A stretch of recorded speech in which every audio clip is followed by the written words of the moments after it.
মানুষের মধ্যে সবচেয়ে ভালো মানুষকে, এইটাই জিজ্ঞাসা। তখন আল্লাহ রাসূল উত্তরে বলছেন মাহমুমুল কলব ও সাদুকুল লিসান। এই দুইটা কথা আল্লাহ রাসূল মুখ দিয়ে বলতেই সাহাবীগণ বলছেন যে সাদুকুল লিসান নারিফহু, মুখে সত্যবাদী এটা তো আমরা বুঝি, যে সত্য কথা বলে সে হলো সাদুকুল লিসান, মুখে সত্য কথা বলে। কিন্তু মাহমুমুল কালব এটা কি জিনিস এটা তো বুঝলাম না। নিরাপদ অন্তর এটা আমরা বুঝি না, এই শব্দ আমরা বুঝি না। তখন আল্লাহ রাসূল এই কথার উত্তরে বলছেন আর নাকিও আর তাকিও, যে স্বচ্ছ যে পরহেজগার সেই মানুষের অন্তর হলো নিরাপদ, সেই হলো মাহমুমুল কালব। আর তাকিও আর নাকিও, সব কাজে স্বচ্ছ হতে হবে, ভিতর থেকে তাকওয়া থাকতে হবে। তাই তো রাসূল সাল্লাল্লাহু আলাইহি সাল্লাম বলেছেন আল মুসলিম আখুল মুসলিম, একজন মুসলিম আর একজন মুসলিমের ভাই, লা ইয়াখজুলুহু, তাকে অপমান করতে পারে না, ওয়ালা ইয়াযলিমুহু, তার প্রতি জুলুম করতে পারে না, ওয়ালা ইয়াকিরুহু, তাকে তুচ্ছ মনে করতে পারে না।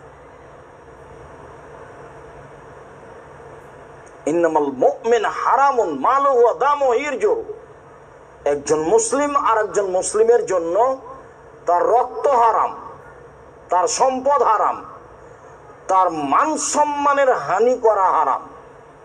কথা বললে বিবেচনা করে বলতে হবে, কাজ করলে বিবেচনা করে করতে হবে। এই কথাটা যে আমি বলছি, এই কথাটাতে কারো মান সম্মানের ক্ষতি হবে না তো? এই কাজটাতে করতে যাচ্ছি, কারো মান সম্মানের ক্ষতি হবে না তো? যদি ক্ষতি হয় তখন বুঝতে হবে আসলে আমি মুসলমানের ভাই নই, আমি বা কে? আবু মুসা আশআরী রাদিয়াল্লাহু তাআলা আনহু বলেন, মধ্যে কথা ঢুকে গেল, পরে একটু আছে এই হাদিসের। আবু মুসা আশআরী রাদিয়াল্লাহু তাআলা আনহু বলেন রাসূল সাল্লাল্লাহু আলাইহি ওয়াসাল্লাম বলেছেন আল মুমিনুনা কাল বুনিয়ান ইয়াশুদ্দু বাযুহু বায়ান সুম্মা সাব্বাকা বাইনা আসাবিহি, সারা পৃথিবীর মুমিন পুরুষ নারী, মুমিন মুসলমান পুরুষ নারী পরস্পরে প্রাচীরের মতো। প্রাচীর যেমন একটা আর একটার সাথে লেগে থাকে, এক ইট আর এক ইটের সাথে যেমন লেগে থাকে, পৃথিবীর সব মুসলিম পুরুষ নারী এরকম দিয়ে এই লেগে থাকাকে আল্লাহ রাসূল বাস্তব দেখাচ্ছেন। দেখেন,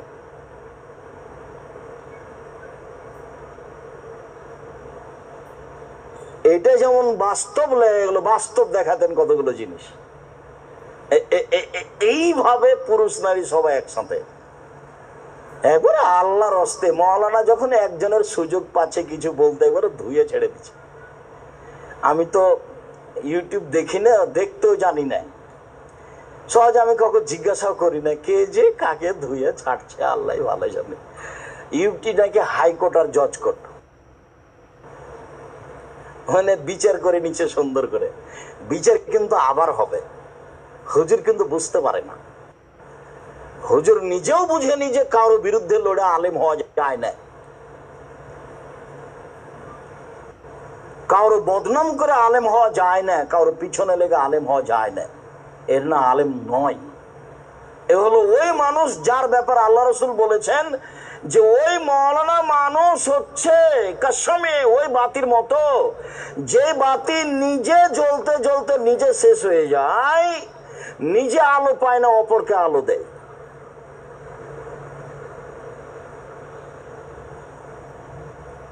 অন্তরে মিথ্যা, মুখে সত্য, মুখে বলে এক, অন্তরে আরে এক। স্বাভাবিক মানুষ হতে পারে, একজন আলেম আর একজন আলেমের বিরুদ্ধে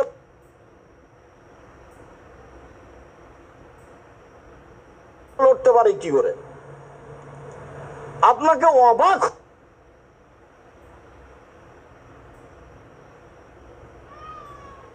হতে হয়, যার জন্য আপনাকে বলি আমি যে কোনদিন কারো পিছে পড়বেন না। দেখবেন যে যার পিছে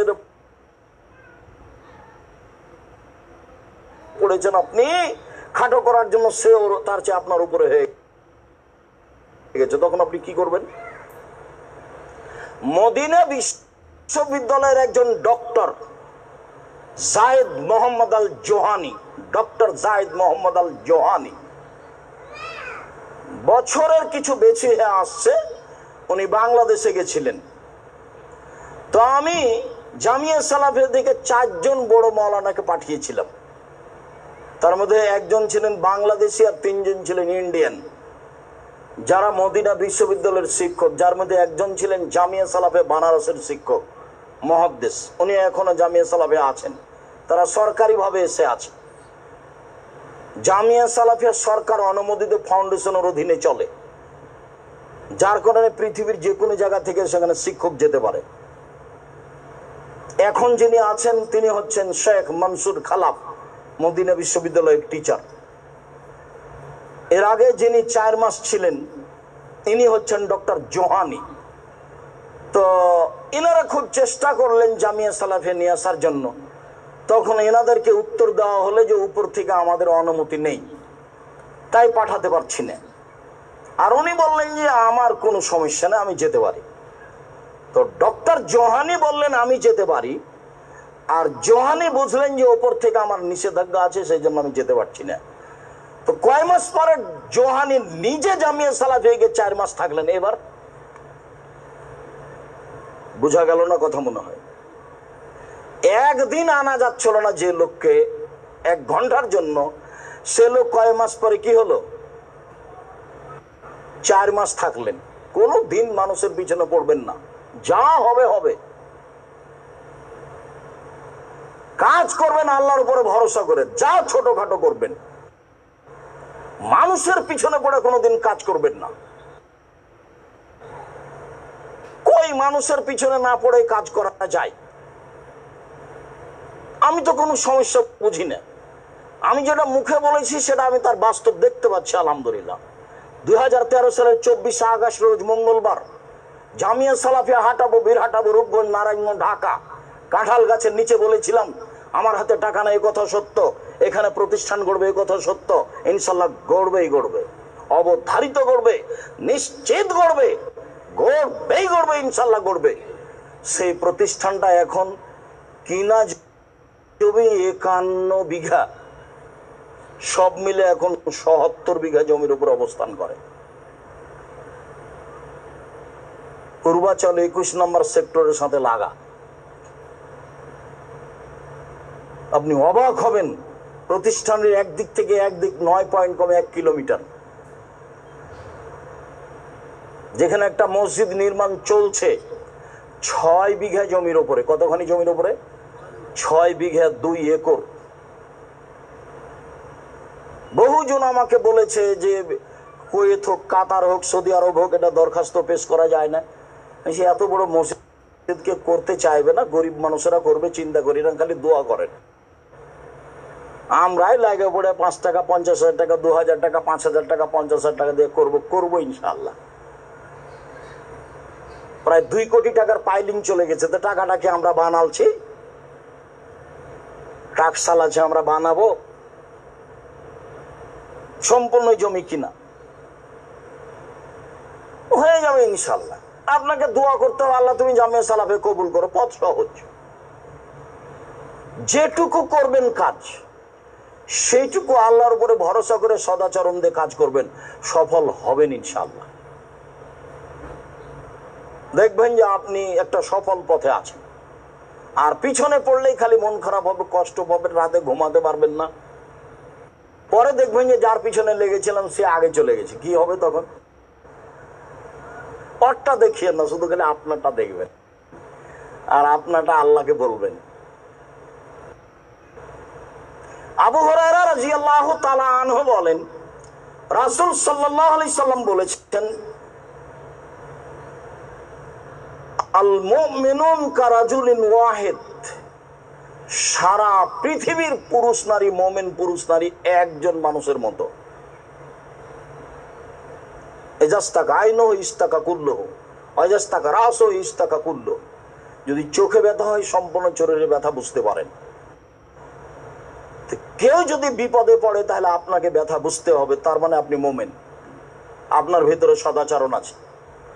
এ ভাই একটা ঝামেলায় পড়েছে, তা আপনি তাৎক্ষণিক রাতে উঠে গিয়ে বলবেন আসসালামু আলাইকুম ভাইজান কি সমস্যা, অ্যাম্বুলেন্স নিয়ে আসবো, ডাক্তার ডেকে নিয়ে আসবো, কি করতে পারি বলেন। তার মানে ওর সমস্যা আপনি অন্তরে কি করছেন বুঝতে পারছেন। আর যদি আপনি বলেন ঠিক হয়েছে উচিত হয়েছে, হ্যাঁ ঠিক হয়েছে উচিত হয়েছে, আবার ফের গরু জবাই করছে, আবার ফের কি করছে গরু জবাই। জীবনে এ পথে পা দিবেন না, কারো বিপদে খুশি হবেন না। আল্লাহ রাসূল ওই থেকে বাঁচতে বলেছেন, আল্লাহ নাউযু বিকা মিন জাহাদিল বালায় ওয়া দারাকি সাকায় ওয়া সুইল কাজায় ওয়া সামাতাদিল আদা। শত্রু যেন না হাসে, এরকম কাজ যেন না হয়। তার মানে কারোর প্রতি হাসি প্রকাশ করতে হবে না, বরং আল্লাহর কাছে বাঁচতে হবে কেউ যেন আমার উপরে না হাসে। সারা পৃথিবীর মানুষ একটাই, হাদিস তো বুখারী মুসলিম, বিবেচনা কে করবে? তো বিবেচনা মাওলানা মানুষ করবে। আরে মাওলানা মানুষ ইউটিউবে এমন লেখা লিখলো, সবাই খালি বলা বলি কোটাই, বলা বলি করে যখন তখন আমি শুনতে পাই। আমি কাউকে জিজ্ঞাসা করি না আমাকে একটু দেখো তো দেখি কি লিখেছে। আমি দেখতেও জানি না, আমি বড় মোবাইল ব্যবহার করতে পারি না, আমি আপনার নামটা সেভ করতেও পারি না। আপনি রিং দিলে আমি অন করে দিয়ে শুনতে পাই যে আপনি কি বলছেন। এর চেয়ে বেশি মোবাইল সম্পর্কে আমার কোনো অভিজ্ঞতা নেই অন করা ছাড়া। আপনি বলেছেন আমার নামটা সেভ করে রাখেন, কিন্তু আসলে আমি তো পারিনি, তাই সেভ করতে পারিনি। আর একদিন রিং দিয়েছেন, তখন আমাকে বলছেন কি আপনি চিনতে পারলেন না সেদিন যে কথা বলেছিলাম। তারপরেও হয় না। আল্লাহ রহম করো। মাথায় ব্যথা হলে সম্পূর্ণ শরীরে ব্যথা বুঝতে পারি, সম্পূর্ণ শরীরে ব্যথা বুঝতে পারি। যেমন আর একজন মোমেন পুরুষ নারী বিপদে পড়লে আপনি তার বিপদ বুঝবেন, তেমন এর নাম মোমেন পুরুষ, মোমেন নারী। আমি তো সমস্যা বুঝতে পারি না। আমি বহু সময় বলেছি যে খালি আপনি আমাকে মুচি দিয়ে ডেকে পাঠাবেন, আপনার কোনো পিয়ন লাগবে না, খালি বলবেন যে আব্দুর রাজ্জাক সাহেব আপনাকে ডেকেছে অমুক মাওলানা, আমি চলে যাবো ইনশাআল্লাহ, মুচি দিয়ে ডাকলেও। আর আপনাকে আমি নিজে বলছি আপনি আসেন দেখি কাল, আপনার বাপও পারবে না। আমি হুজুরকে বলছি যে আপনার বাপও পারবে না, আমি ডাকছি কালকে আসেন দেখি। তা হাসছে। আমি আপনি আমাকে কালকে ডাকেন দেখি। আপনাকে ডাকা লাগবে না, মুচি দিয়ে ডেকে পাঠাবেন। আব্দুর রাজ্জাক সাহেব জি আমি মুচি জুতা সেলাই করি, অমুক আপনাকে পাঠিয়েছে, আমাকে পাঠিয়েছে আপনাকে ডাকার জন্য। আচ্ছা ঠিক আছে চলো। সম্মান মানুষের কাছে নিতে হবে না, সম্মান কোথায় নিতে হবে? উপরে। দেখবেন সব জায়গাতেই সম্মান পাচ্ছে। আর মানুষে দিলে অল্প। আমাকে সিলেটের সুনামগঞ্জের ফেন্সুগঞ্জের ওসি বলছে সিগনেচার করেন, মামলা আমি চালাবো। তাই আমি বললাম জনাব আমি তো মামলা করব না। আরে আপনাকে চালাতে হবে না, আমি চালাবো। আমি যদি মামলা করি তাহলে আমি তার বিরুদ্ধে লড়লাম, তাহলে তো আমি মানুষ, আমি তো তার বিরুদ্ধে লড়ে তেমন কিছু করতে পারবো না, হয়তো মামলায় জয়ী হলাম। আমি মানুষ হিসেবে লড়লাম। কেন? আমি কি ওর ক্ষতি করেছি? আমি তাকে গালি দিয়েছি?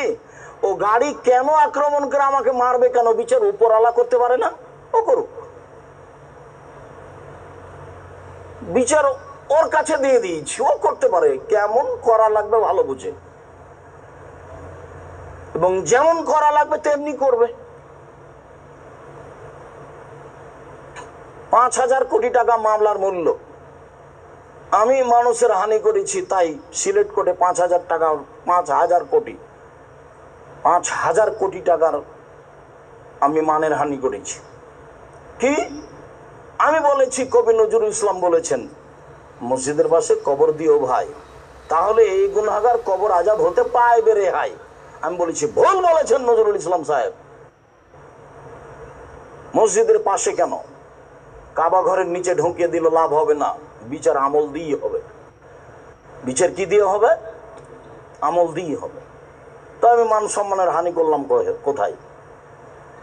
ঠাকুর বলছেন ওমা তোমার আকাশ তোমার বাতাস। আমি বললাম তোর বাপের আকাশ? ও বলছে কালিমায়ের আকাশ। যতবার বলেছে ওমা তোমার আকাশ তোমার বাতাস, ততবার ও কাকে বলেছে? কালিমাকে বলছে। তা আমি বললাম তোর বাপের আকাশ, কালিমার আকাশ হবে কেন? আকাশ কার? আল্লাহ। তো এই কথা তার মানের হানি হলো। তো মামলার মূল্য হলো 5,000 কোটি টাকা। এখন আমি দাঁড়িয়েছি কাঠগড়ায়, জজ বলছে আপনি আব্দুর রাজ্জাক বিন ইউসুফ পিস টিভির আলোচক? বলে জি। আপনার মামলা খারিজ করে দিলাম প্রথম দিন। মামলায় চলবে না। যেদিন সুনামগঞ্জ সিলেটে উঠলাম, সেদিন আমি ওই উঠতেই আমার দিকে তাকিয়ে বলছেন যে আপনার সাথে মামলা নিয়ে কোনো কথা নেই, দিয়ে কাগজখানি এভাবে উল্টিয়ে দিলেন, ধরলেন, ধরে আমার সাথে কথা বলতে লাগলেন। বলছেন যে আপনি এভাবে বলেছেন, আপনি বলেছেন আয়েশা রাদিয়াল্লাহু তাআলা আল্লাহ রাসূল খালি গায়ে গোসল করেছেন। মানে ওর ভিতরে যেগুলো ধরা পড়েছে ভালো লাগেনি, সেগুলো আমাকে বলছে। তা আমাকে আবার উকিল বলে দিয়েছে মুখ খুলবেন না, ও ভালো বলুক মন্দ বলুক যাই বলুক আপনি খালি শুনবেন। আপনার কথা সব সময় শুনি, আমি উকিল, আমার কথা অল্প সময় শুনিয়েন। যতক্ষণ পর্যন্ত কাঠগড়ায় থাকবেন ততক্ষণ পর্যন্ত আমার কথা মানবেন। সেটা কি? আপনি মুখ খুলবেন না। কথা কি বুঝতে পারছেন? আচ্ছা ঠিক আছে। তো ওই 14 মিনিট একটানা কথা বললো, সেগুলো মামলার কোনো কথা নেই। তারপরে বললো যে আপনার জামিন মঞ্জুর করা হলো। সব উকিলগুলোকে বলে দিল ওনার সাথে কেউ কথা বলবেন না। তারপরে আর একবার যেতে হয়েছিল, তারপর আর মামলাই নাই। তো বলছিলাম মান সম্মান উপরে নিতে হবে, মানুষের কাছে নয়। আর কাজ যেটুকু করতে চাইবেন আল্লাহর উপরে ভরসা করে, সদাচরণ দিয়ে, কারোর সাথে দুর্বল আচরণ করে কাজ করা যাবে না। মানুষ কিছু বলতে পারে, বলবে, স্বাভাবিক। আপনিও ফেরেশতা নন, আমিও ফেরেশতা নই। মুহাম্মদ সাল্লাল্লাহু আলাইহি ওয়াসাল্লাম মানুষ হিসেবে দাওয়াতি কাজ করেছেন, মানুষ কিছু করেছে বলেছে, এটা পৃথিবীর স্বাভাবিক গতি। তো আমর ইবনে আস রাদিয়াল্লাহু তাআলা আনহু যখন জিজ্ঞাসা করলেন যে সবচেয়ে ভালো মানুষ কে, তখন আল্লাহ রাসূল উত্তরে বললেন যে মুখে সত্যবাদী, অন্তরে নিরাপদ।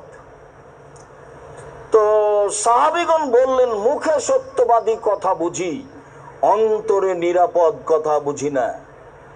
তখন আল্লাহ রাসূল বললেন স্বচ্ছ পরহেজগার। এই কথা বলার পরে আবার ব্যাখ্যা করছেন স্বচ্ছ পরহেজগার কে? লা আলাইহি ইসমান, লা ফিহা ইসম, যার ভিতরে কোনো পাপ নাই সে হলো স্বচ্ছ পরহেজগার। তো পাপ তো সবারই হয়, তো পাপ নাই মানে কুল্লু বানিয়ানান খাত্তা খায়রুল খাত্তাইনা তাওয়াবুন, আদম সন্তানই পাপী। পাপ হলে ক্ষমা চাই, যে পাপ নাই তার। ওলা বাগিয়ে, সীমা লঙ্ঘন নেই যার, সীমা লঙ্ঘন নেই যার। তখন বলা হয়েছে ছোট সীমা লঙ্ঘন, বড় সীমা লঙ্ঘন। বড় সীমা লঙ্ঘন গরিব মানুষকে জমি থেকে উঠিয়ে দিয়েছি, বড় সীমা লঙ্ঘন। ছোট সীমা লঙ্ঘন, দোকানে গেছি 100 মরিচ নিব, তা আমি একটা হাতে নিয়ে দেখছি তোমার মরিচ কেমন, ভালো না পচা নাকি?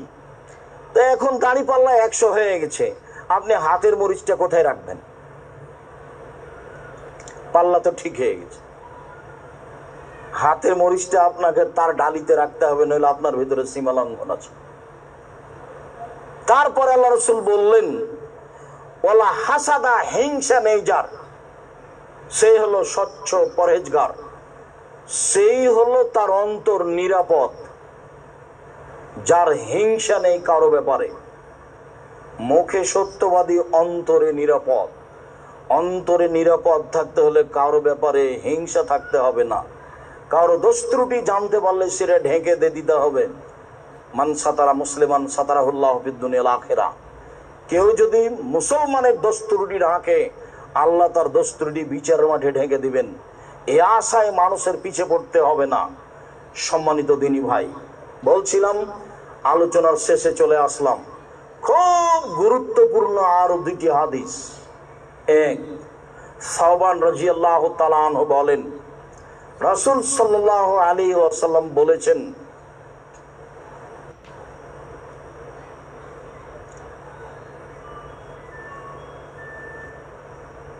ইন্নাল্লাহা লা ইয়ারুদ্দুল কাযা ইল্লা বিদ-দুআই ওয়া লা ইয়াজিদু ফিল উমর ইল্লা বিল বিররি। মানুষের ভাগ্য যেটা আল্লাহ লিখে দিয়েছেন পৃথিবী সৃষ্টির 50,000 বছর পূর্বে, এইটা বেশি হতে পারে দুয়াই। 60 বছর বয়স খুব কান্নাকাটি করে আল্লাহকে বলেন, এটা 77 হতে পারে। যে বিপদ আল্লাহ ভাগ্যে লিখে দিয়েছে, কান্নাকাটি করে বলেন আল্লাহ ওটা মিটিয়ে দিয়ে আর একটা লিখে দিবে। আর একটা বয়স আল্লাহ আপনার যা দিয়েছেন, আপনি সদাচরণ করেন, এটা বেড়ে যাবে।